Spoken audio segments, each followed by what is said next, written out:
How can a dream or poem or song be a technology? This is from my book Dreams.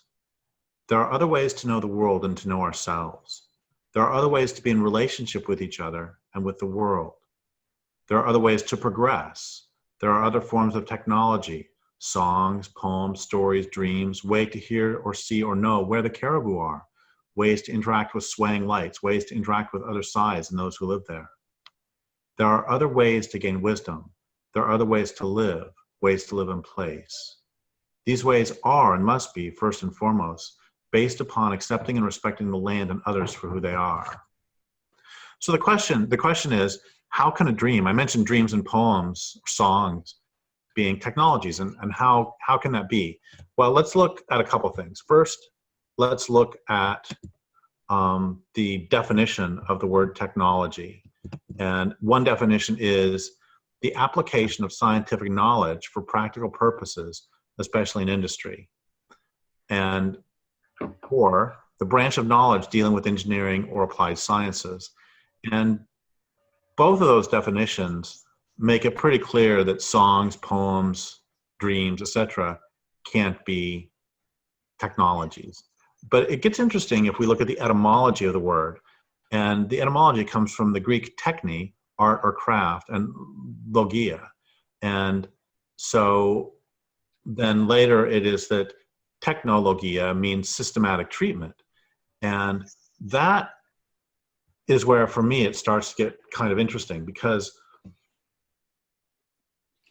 under that definition, then certainly poems, there is definitely an art and craft associated with poetry and with dream interpretation and with the creation of songs.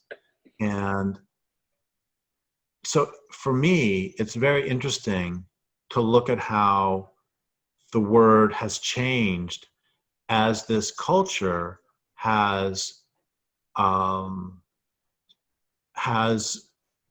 grown to accept only technology as a really legitimate form of gaining knowledge about the world and interacting with the world.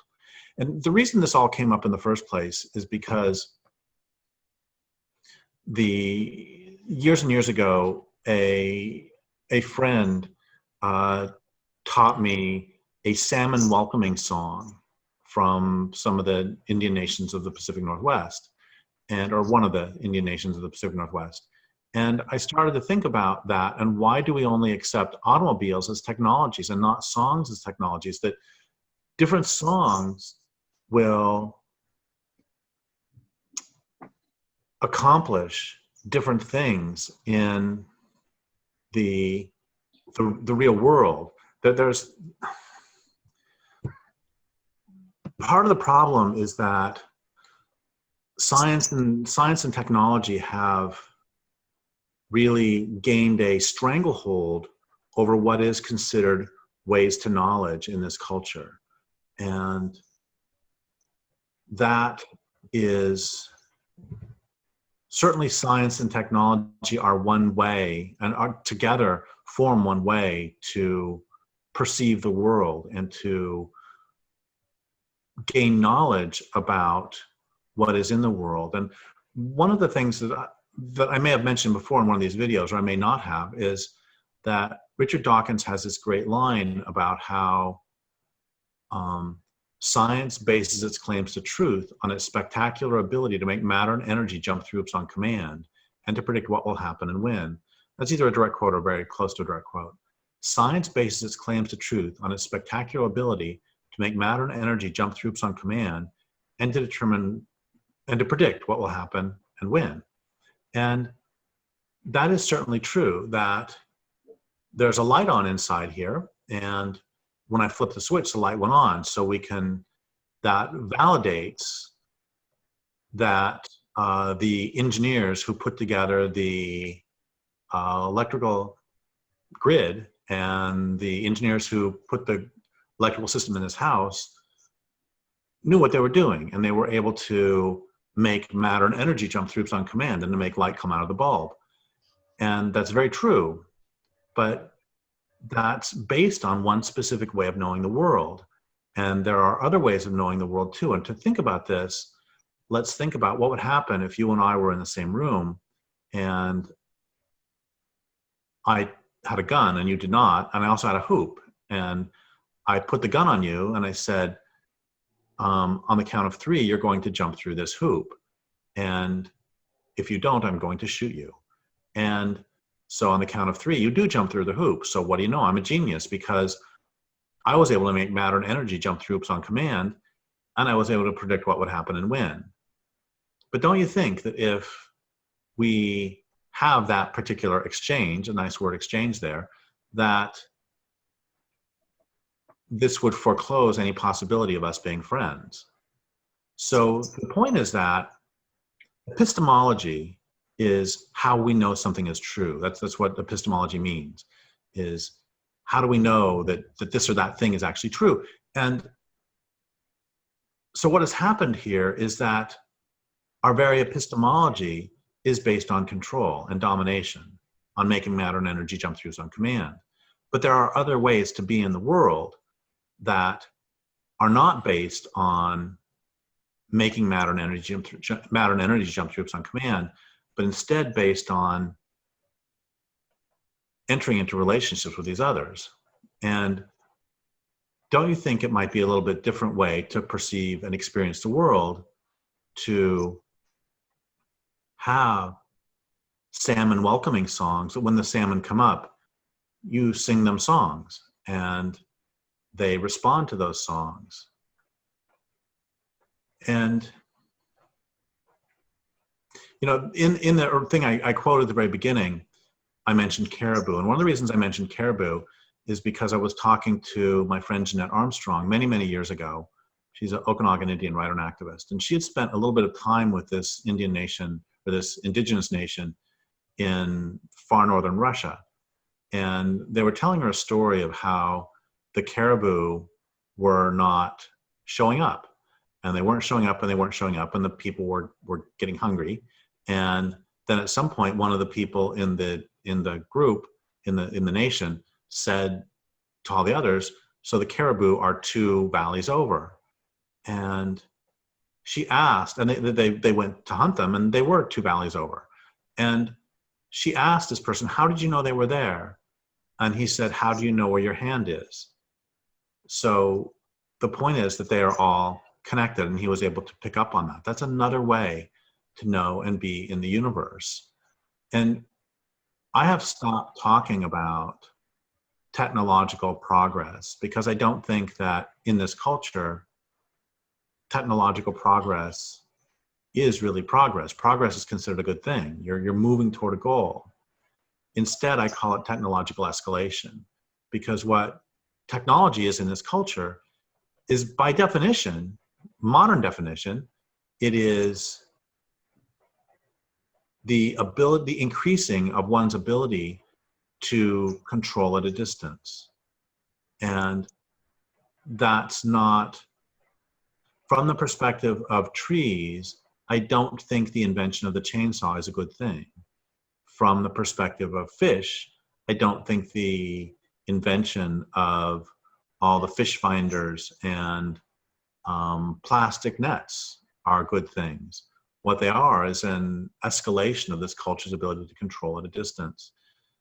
The reason all this is important, I think, there's a couple reasons this is important. One of them is because unquestioned assumptions are the real authorities of any culture, and I don't think it is possible. I mean, I don't think it is possible for us to change the society so long as we perceive the technological escalation of the ability to control the world as a good thing. Once again, from the perspective of those who are the beneficiaries of this, it can be a good thing, but so are all other forms of slavery. So I think it's really important to recognize that there have been cultures that have devoted their energy not to trying to figure out how to make bigger and bigger pieces of equipment that will control the world that much better, but instead figuring out ways to better enter into relationship with their human and non-human neighbors. And also, in terms of, I like the idea of recognizing a song, a poem, the ability to interpret a dream as a form of technology that way, because right now we seem to presume, there's this presumption that, oh, anybody can pick up a pen and write. Anybody can write a poem. Anybody can write a song. Anybody can interpret dreams. And that's very true. But that doesn't alter the fact that it takes years of devoted effort to learn those crafts. And and we understand that it can take years of study to be able to design a bridge that won't fail under a certain load. We understand that you can have to learn the techniques involved and then to study your craft and make smaller and work as an apprentice on smaller bridges, and then to work on bigger bridges, and then to eventually design your own. We understand that there is that process of learning, but I don't think that arts get that respect of, I mean, I could write a poem and I guarantee it would stink. I don't have the talent for writing poetry, and I've not put in the time. And I could write a song, and in fact, I could play music, and it would be dreadful because I've not put in the time to learn those crafts. You know, I think about this in terms of and it's the same, that if I'm going to sing a salmon welcoming song, I not only have to know how to sing, I not only have to know how to construct a song, but I also have to know the salmon well enough to know what they might find enjoyable and what they might find welcoming. So the point of all this is that, I guess there's one more point I want to make, which is a couple years ago, I think The Atlantic put out a list of humanity's 20 greatest inventions since the wheel. And they were things like gunpowder, because it, in their words, outsourced killing. It was the cotton gin, because it made the mass production of cotton feasible. Of course, it also made slavery economically viable. It was the plow. Basically, all the inventions that they were talking about were exactly as I said.